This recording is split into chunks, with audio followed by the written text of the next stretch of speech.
What's going on, YouTube? Claic Yuzolt back again with another FFBE War of the Visions video, and today we're talking all about your equipment, what equipment to start out with, and explaining how hard the crafting and random RNG the crafting is when we have to get lucky when we're making all this, equipment that we have to craft up in War of the Visions to become stronger. I'm going to try to go over the system, and the best I can, kind of in depth, not too in depth, and maybe later on we'll go into more specifics as we go along in this adventure. So let's get into it.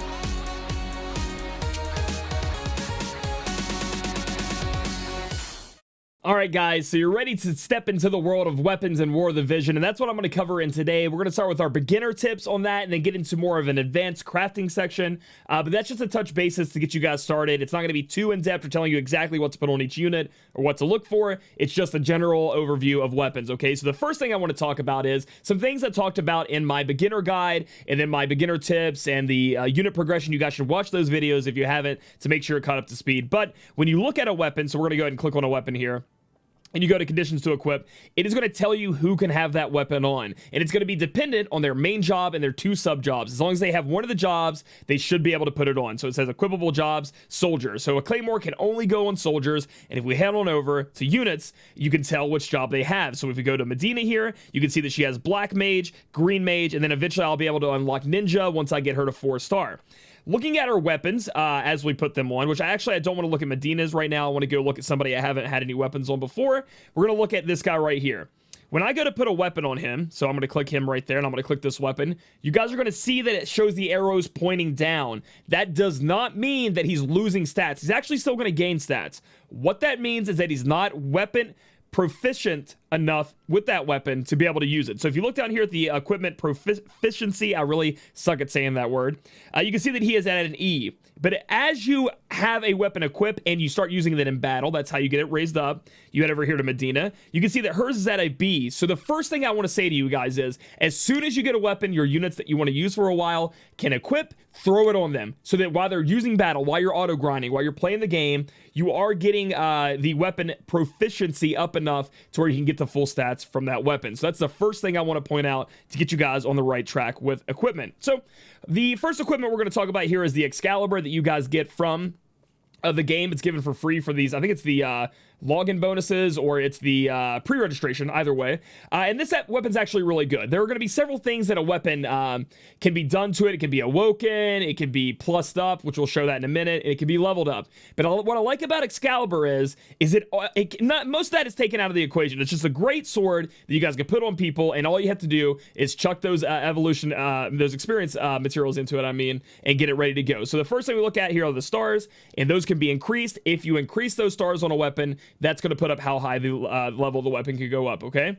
Next up, there's going to be something here called a category or a attribute. I forgot what the exact name of it is here, but we'll talk about that as we progress through the video. Next up, you have its level, and then we have all the stats that the weapon is able to give you as long as your unit has up their equipment proficiency enough to do it. So we have stats on the left, and we have stats on the right. Now, what exactly does that mean? The stats on the left are what exactly your weapon is giving you right now at the current level. The stats on the right are the maximum stats that a weapon can give you in the end when it's leveled up or it's totally maxed out. That's like the cap you can hit where you can't actually get it to roll any more attack or any more HP into it. Now here's the problem. When you level up, the game will give you a certain amount of stats in each category, period, and then it will decide, hey, we're going to shove some bonus stats into a certain stat. So if I rolled this up, I could randomly get plus 12 to HP, and then the rest of them get their normal stat ups. Each weapon has a different amount that at bare minimum puts up certain stats. Certain weapons put up more attack, certain weapons put up more magic as a bare minimum, and then if it gets that nice little proc, it's going to be able to boost it up even more. So the first thing you have to know about this RNG when it comes to weapons is you can max out a weapon and not max out cap these stats if they're too high, right? You don't roll enough into them. You don't get a bonus roll enough into them. You actually don't reach that at all. So that's the first thing I want you to know about. The next thing is some weapons will have additional abilities, and we'll talk about how to get those later. But at the beginning of the game, if you want to know what you want to do right now, is get your hands on as many of these 1-star, easy equipable, easy level upable, giving you these awesome bear stats. You can see that all I have to do is level this bad boy up, and I'm getting 108 attack. Okay, that's incredible. So Excalibur is definitely one you want to invest in. The other 1-star equipment you're going to find, here in the shop. You're just going to head over to the shop here. and you're going to be able to buy them up. And I would buy at least one of each of these weapons so you can use it on your character. So you can see that I just bought this Ninja Blade. If we go take a look at the Ninja Blade in equipment, you can see what I'm talking about. So we'll head over to Ninja Blade. You can see that I can get up to 47 attack on this. I only have to get it to level 30, and there's none of that other stuff that we have to worry about in general. So to begin your game, to start out in War of the Visions, you want to be focusing on buying these weapons specifically, and then moving on to the next part that we're going to discuss. Once you're ready, once you have enough gil, you know, the materials, because it does start getting expensive material-wise and time-wise and RNG-wise. There's a bunch of stuff to go into that, and we're going to discuss that right now. All right, so you guys already have all your units with maximum 1-star weapons on. You've been working on those, but you want to go a little bit further down the rabbit hole that is equipment crafting and equipment leveling up here in War of the Visions. You want to, you know, go to that next level. Well, let's talk about what all an item can do if it's not locked to that item 1-star or that Excalibur 1-star we talked about. So we're going to go to Partisan here, and as you can see, we have several things going on that weren't going on with our 1-star weapons. One, you can awaken them, and that's going to allow you to level them up higher. I think the 1-stars they vary what level they can go up to. So you can see that you can go up higher, which means you can get more stat boost across the line on your item. I mean, you have a cap here that's limited, right? 77 is the highest you can get on this attack, but it gives you more opportunity to get that attack up, to have it randomly roll into that attack, so you can reach that maximum and get the most damage you can out of it. The next thing you have is this random type thing up here that you can see, and this right here is randomly given to you when you craft the item or you get the item. Okay, it can go anywhere from vital, assault, magic. There's an evade one, there's a defense one, there's a spirit one, there's a critical one. And what this is going to do is it's going to change the maximums the item can have. So if you take a look at this partisan, it rolled critical, and we look at how this is critical. I can get 22 critical on this partisan. But if I go look at my other partisan, which was this the critical one? If I go look at the other partisan, it's assault. And you can tell by the critical being all the way down to 5. But however, if we look at attack, he can go up to 97. Now let's go take a look at the non-assault partisan. 77. So what it just did was increase the amount maximum that I can have attack-wise on this item. Okay? And that's going to go for magic as well. So if you have a magic user, you're really going to want that type to be magic. So that's all part of the RNG roll fest that comes with crafting items. Okay? The next part you guys are probably asking about is, you know, how do I determine which one to put on there? We were just talking about that.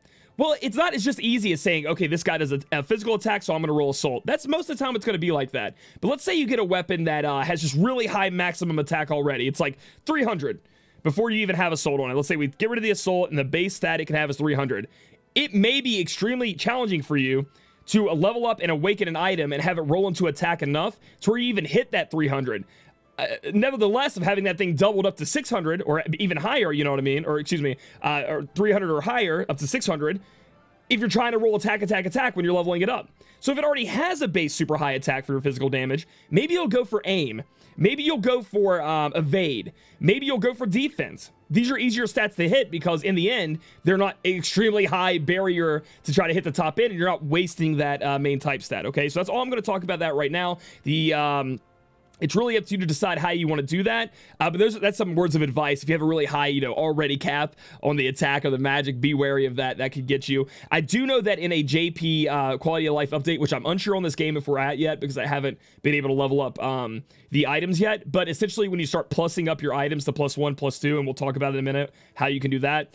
You can pick whatever weapon type is on the little tiny weapons you're putting into your bigger one to make it a +1 or a +2, and you can change your main weapon according to your fodder weapon. So if let's say it's critical, and we don't like critical, we want assault. If we have a tiny assault weapon, when we fuse it in, we can pick that one, and then our main weapon becomes assault. It makes it a little less RNG in that way, but you do have to roll an item that has assault on it in the first place to be able to use it. And the last thing I want to cover here in my initial weapons guide for War of the Visions is going to be the plus mechanics. So the +1, +2, +3, +4, all the way up to +5. That's going to be found in your crafting area. You can actually see that you can start making those.